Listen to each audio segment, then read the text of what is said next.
Hey you guys, it's Cassie. Last day of my Diamond Week, and today was kind of my choice on video, and I took like an hour, I think, just thinking of things that I wanted to share, and it was really hard to kind of narrow it down to something that I felt would be really important that you guys would benefit from. So, in true Cassie nature, I made a list because I'm obsessed with lists. And if you know me well, I'm always making lists of lists of lists. And that's just kind of how it goes with me. That helps me stay organized. But I kind of came up with a couple of things that I try to think about every day and remind myself every day to keep me going and to keep me motivated.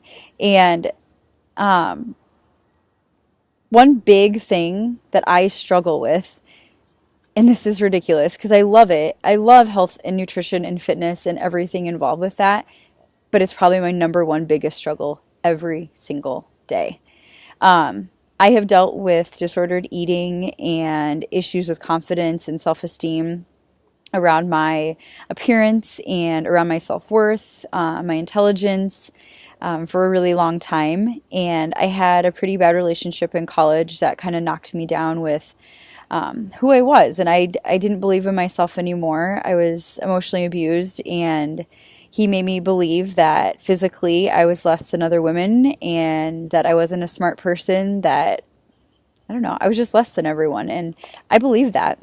I believed that going into my relationship with my husband. And it wasn't until probably our first year of marriage, after talking and talking and talking and working on myself and my relationship with God, that I realized that I am a great person. I have a lot of self-worth. I have things to offer people, and people don't look at me and think she's weak and stupid and all these things that I had made up in my head. The truth is that I'm fully capable of doing what other people do. I am intelligent. I am beautiful, and I'm strong. And so every day I have to remind myself to keep that mindset. I have to do the best for me. And the best for me is eating clean whole foods, drinking my Shakeology, working out. I have depression issues naturally that I've had since I was a teenager. And doing those things fight off that depression and helps me be successful in my business because I'm thinking clearly and I'm focused and I'm driven. So my biggest struggle, and I know there's other coaches who do this too, where you don't work out or you don't eat clean, you go to Burger King or whatever it is. I don't eat a Burger King, but you do something that you know is not what you're supposed to be preaching, or you're preaching and you're doing something that's contradictory. So it's really awful and a guilty feeling when you're checking into groups and helping people when you know you're not doing your best. So I wanted to share that I struggle too, and I want you to go out there and make sure that you are getting yourself taken care of before you're helping other people. You're not going to be a successful coach if you're not successful yourself with your health and fitness. My second thing would be balance, and that is a tricky thing for me. I am a little bit of a workaholic. If I didn't have a husband, I'm pretty sure I would sleep 5 hours a night, and I would work all day. Work all day, maybe watch an hour of TV, HGTV, just an hour of that. That would be like the ideal day for me. But my husband keeps me balanced, and it's funny because he's also a workaholic, and we balance each other out. And we've had sit-down conversations about our goals. So I encourage you, if you have a partner in your life, or your family, whoever you're living with and spending your life with, sit down and have that honest conversation about what are your goals, what are you trying to achieve, and what is it going to take to get there. But also have that important conversation about what do we need to do to get there together, because it's really easy to focus only on your work and forget how important that other person or your family is in your success, because that's who is going to truly enjoy that happiness with you. So I've had sit down conversations with my husband about, here's where I want to be in 1 year. Here's where I want to be in 2 years, in 5 years, in 10 years. What does that look like day to day? What does that look like every week, every month? We know that Saturdays are our day. Whether we're traveling or home together, those are our days. We spend the day together. I may get up and work a few hours, but the rest of the day, I'm committed to him.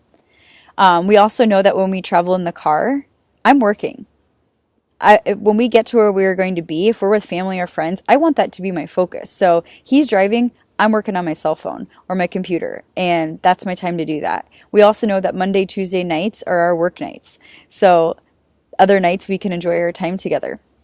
So it's a healthy balance and making sure that you're setting those work hours and sticking to it. And when you're not working, you're putting your computer down, you're putting your phone down, and you're enjoying life. Because what's the point of working so hard if you're not enjoying what's around you? That's why I'm sitting outside working today. It's beautiful. And then my third thing is something I wanted to bring up, and it's kind of random, maybe not, along with what we're talking about, but when I started as a coach, I did it because it was fun. I didn't really understand what I was getting into. And then later in the spring, I realized secretly deep down, this is what I wanted to do. I was done teaching. I like it, but it wasn't my passion anymore. So don't be afraid. Don't be afraid to admit to yourself that this is what you want to do. Don't be afraid to admit that this is what your goals are, that it's okay to be scared, but admit to yourself and say it out loud. Say it out loud a lot, because when you start saying it, you believe it. And when you believe it, you do it. And I've been doing it. I've been doing it for the last 10 months, and I believe wholeheartedly that this is going to be our lifestyle. So when I first started, I said, give it a year. Try it for a year. Put yourself 100% in there as much as you can and try it for a year. If after a year you're not succeeding, you don't like it, you don't have to do it anymore. Life is short and you're in control of those decisions. So here I am at 10, 11 months and I know I'm going to do it. So if I would have given it 3 months, I probably wouldn't have stuck with it, because after 3 months, you're still learning. You're still trying to figure it all out. And I know Christy has talked about before, most businesses take like 3 years to get out of the red. And if you're giving it 3 months, first of all, yeah, you're not going to know what's going on. Second of all, you're probably not going to be making profit yet and really seeing the benefits of it. So I encourage you to give it a year. Just try it and see where you get. You're going to take a year to really kind of figure things out. I'm not saying you're done learning and that you got everything figured out, but it's going to take a year to really kind of get into your groove and figure out your systems and how to grow your team, how to be a leader, how to help people. So just give it a year, you guys. And I know Christy said in a call the other day, she was speaking really forwardly about this opportunity and not giving up and not quitting, because it's easy. It's easy when you invest $140 to say, it's fine, I'm just going to give up and quit. But you got to choose your hard. You got to choose, am I going to stick with this and be challenged every day to show up and be my own boss and be scared of inviting people and be intimidated by helping people and leading a team? That was terrifying to me. To the thought of me like leading a team like Christy, I'm like, no. I'm an elementary art teacher. I handle 6 and 7-year-olds all day long. That's what I do. I don't want to be in charge of adults, but don't fear the mountains in the distance. It takes that journey of going through the plains and then starting up that small slope before you start going up the mountain. And in that time, you'll have gotten in shape as a leader and understand what you need to take on as you get there. So choose your hard. Either you're quitting and you're going to be the same as you were before in a year from now. You're going to be struggling financially. You're not going to be as healthy. You're not going to be as happy. You're going to be exactly where you are now or where you were a year ago, struggling to make something that you want for your life. Or you could commit to this, try it out for a year, and find that you're making more money, that you're helping people, that you're healthier, and overall that you're happier. So, struggles come with either way. So choose your hard. You guys, I hope that you've enjoyed my videos this week. It's been a pleasure sharing with you my journey. And I know I'm not really active on the Epic Dream Team a whole lot. I try to be, but with full-time job and everything, you gotta choose what you're working on. So I appreciate you guys taking the time to get to know me this week. And thank you to the other Diamond coaches who have put their content out there and shared their stories. Have a great one, you guys.